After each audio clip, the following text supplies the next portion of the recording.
माझे नाव शोभा अच्युत उदावंत.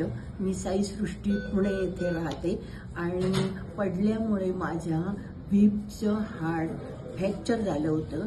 पहिल्यांदा व्यवस्थित ऑपरेशन झालं, पण वयामानाने माझे वय आहे 72, त्याच्यामुळं ते सूट झालं नाही. आणि दुसरं ऑपरेशन मग केलं, ते अतिशय चांगल्या प्रकारे केलंय. हे हॉस्पिटलचं नाव आहे लाईफ पॉइंट हॉस्पिटल आणि डॉक्टरांचं नाव आहे पुरंदरे डॉक्टर. आणि त्यांच्या मॅम सुद्धा खूप चांगले आहेत, इतका सपोर्ट करतात त्या.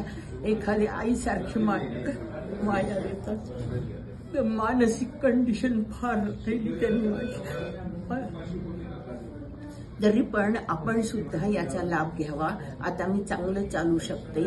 माझ्या जीवनात नवीन चेंज झालाय, त्याबद्दल मी डॉक्टर पुरंदरे आणि मॅडम पुरंदरेची खूप खूप आभारी आहे. तुम्हाला जर वाटलं तर तुम्ही सुद्धा या सेवेचा निश्चितपणे लाभ घ्यावा.